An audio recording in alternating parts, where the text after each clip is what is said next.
Hello everyone, we're out here today to do a basic walkthrough of the OHLEC acronym, the OHLEC process for sizing up and assessing a tree falling scenario. So O is your objective, H is your hazards, L is your lean and limb weight, E is your escape path, and C is your cut plan. So we're looking at this yonder red-needled white spruce here. I do like to plumb the tree during or before actually the O, the objective. I know in this scenario my objective is to fall the tree with the in the easiest way possible. So hopefully that'll be allowing us to fall it right down this trail right here. But let's get the specs on it first. So I'm going to use a plumb bob to determine the lean of the tree. So coming up here,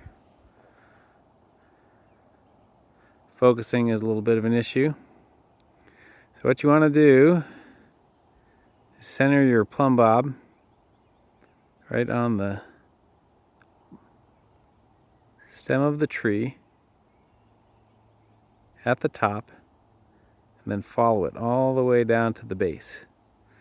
So I don't have the heaviest plumb bob, I just use my knife here. So it's going to move around a little bit. You know, if you have a heavier weight, it's going to be a little bit more steady. But you're just going to kind of get the average, right? So you're at the top of the tree. It's pretty much from this direction.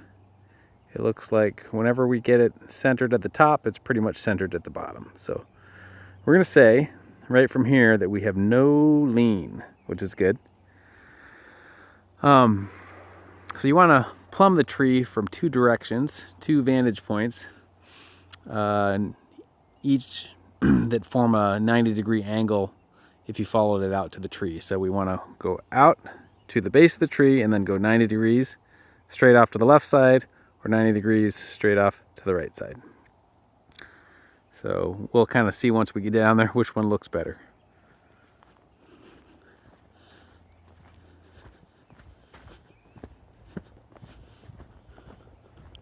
So as you approach the tree, you can just be assessing. This is a great place to look at the top of the tree.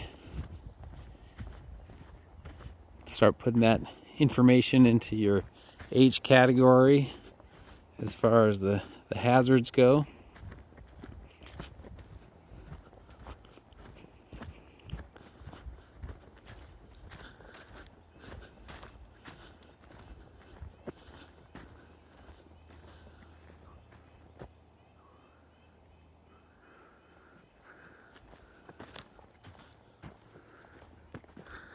Okay, we arrived here at the base. We look back where we were. We turn 90 degrees, kind of right off at that closest spruce right here. And it is good to be fairly precise as you do this to make sure that you arrive pretty much at a right angle. So this gets a little bit trickier because we don't have a good long sight line like we did on the trail. But come up here, holding the string at the top of the crown.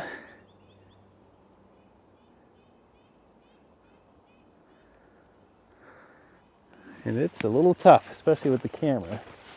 I'm going to back up a little bit more.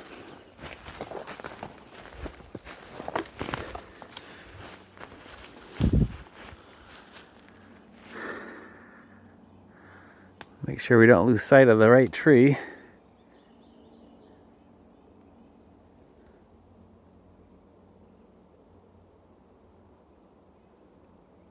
Okay, so if you can see, right there I'm kind of centered. Come down and it's averaging, a little bit tough for you to tell right there, but it looks like my string is coming down perhaps about 3 feet, 2.5 to 3 feet to the right of the bole of the tree there that we're trying to fall. So when we judge the lean from up on the trail, the tree had no lean in this direction, and now from here we're seeing that it has about 3 feet this way.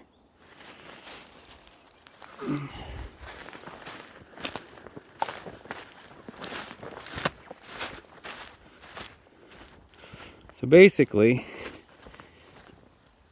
probably should have tried to find a tree that had a little bit of side lean. If this tree had had a lean component this direction, it would have been like adding vectors in calculus. So this tree has 0 this way, so we don't have anything to add, and it has 3 that way. So basically, and we're up at that tree there, so we turn 90 degrees, and the tree is about a 3-foot head lean just to the left of that sign down there. So my objective for this tree then, having plumbed the lean, is to fall it directly down the ski trail.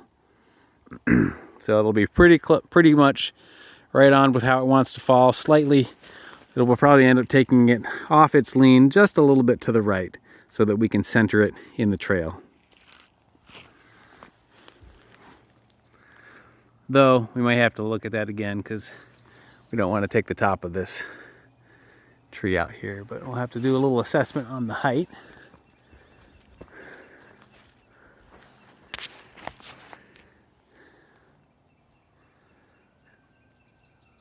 And that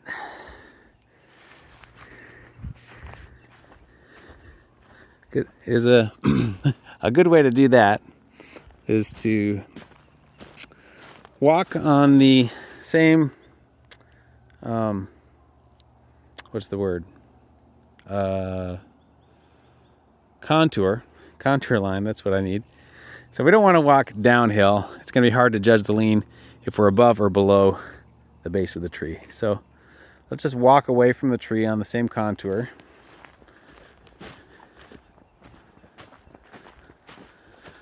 Until our line of sight looking back at the tree is 45 degrees. You can use a compass to do that. You can get fancy and get a clinometer.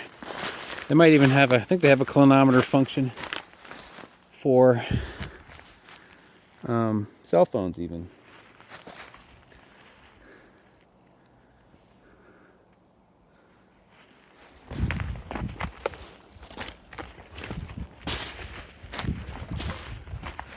Okay, so there's the base of our tree. If from my line of sight here, I look up at a 45-degree angle, come up 45 degrees, right there. There's actually there's a pretty good cell phone app that will do something similar to this too. I think I already said that, but it's not a clinometer, it's a different one. Anyways, there's some options, right? You can use the stick method. You can use this 45 method. So now when I look up at the tree, I'm looking up at a 45-degree angle. If I pace this distance back to the tree, plus the height of my eyes, which is about 5 feet, that should be the height of the tree. So for this, you really do need to know your pace. It's a little bit hard to do your pace with all these obstacles, but you just kind of have to guesstimate a little bit how much the obstacles throw off your pace. So I know that for me, 21 paces with my left foot is 100 feet.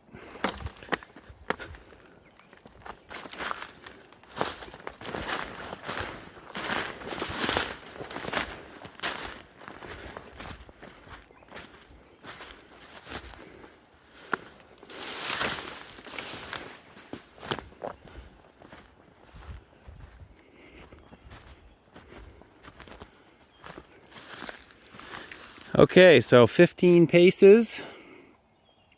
So that should put it right at about 75 feet plus the 5 feet.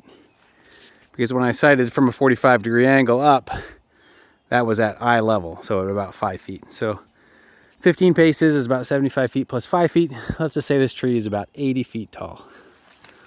So knowing that, coming down and looking at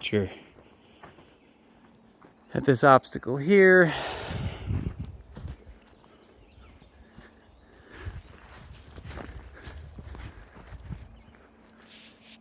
is this tree gonna hit it and break it or cause a big problem?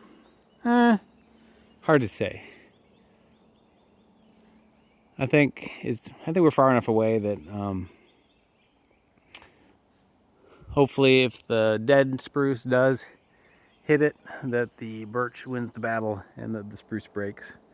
It's going to be pretty far away from where we're at because we're going to be escaping off that direction or that direction. But we do want to be mindful of that and be kind of looking, keeping an eye out. So anyways,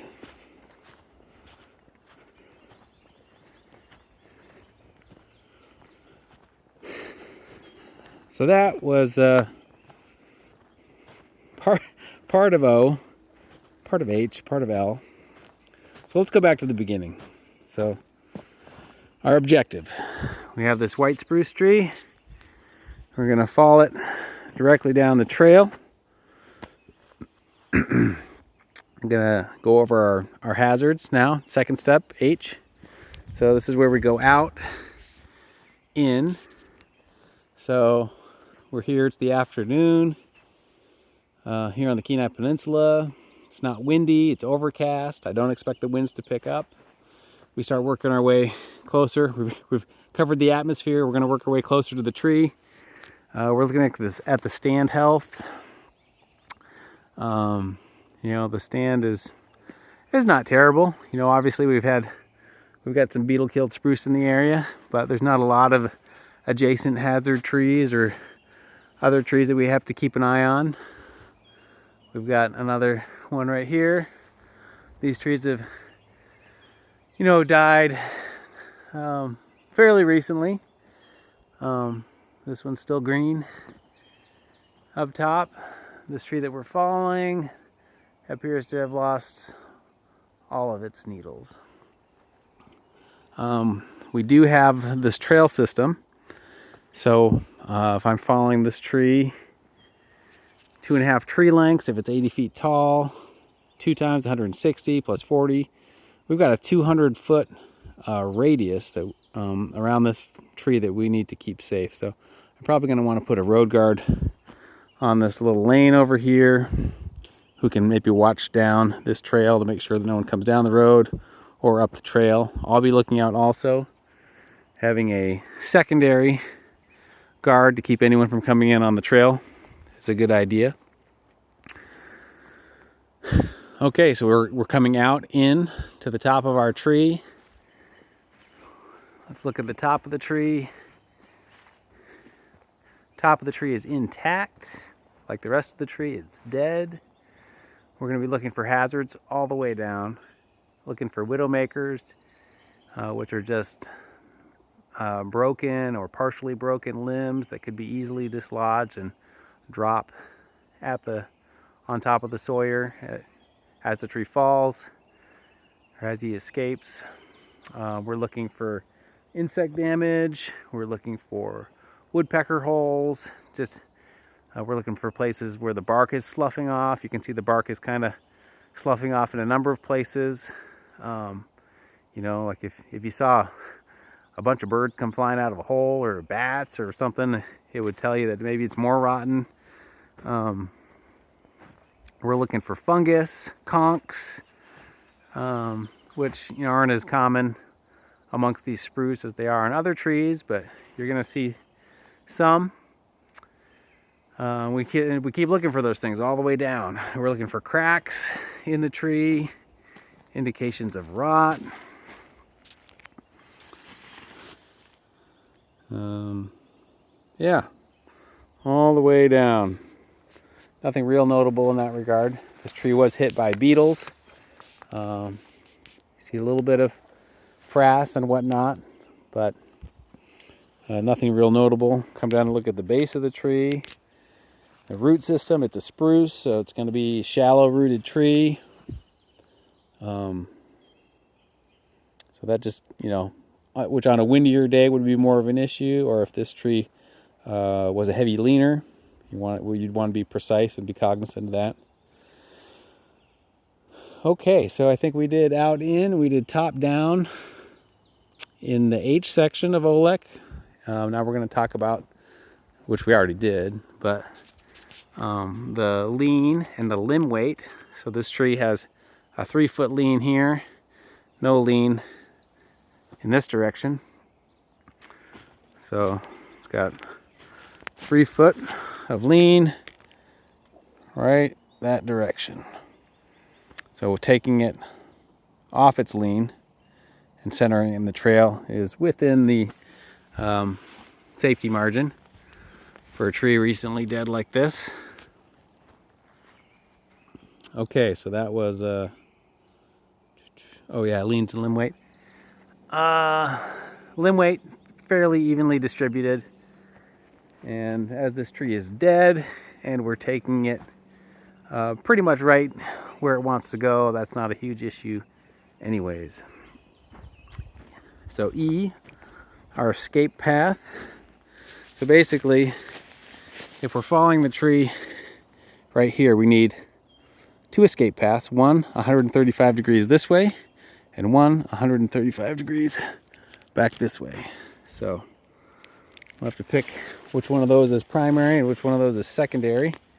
Being right here at the tree, it'd be a lot more work to prep a site or a escape path right through here, but we should have a secondary. So we'll probably want to cut the end of this off, make a path through here. But even once we get that cleaned up, it's going to be more straightforward going this way. So we'll designate this as our primary escape path. For the cut plan, just looking at this tree here, it's got about 3 feet of lean. Doesn't make it a heavy leaner. We have a lot of options on this tree for our cut plan. But since our primary escape path is on this side, here on the right side of the tree, we'll probably do all our cutting from the right side. We will do a traditional undercut with our gunning cut horizontal first, and then a traditional 45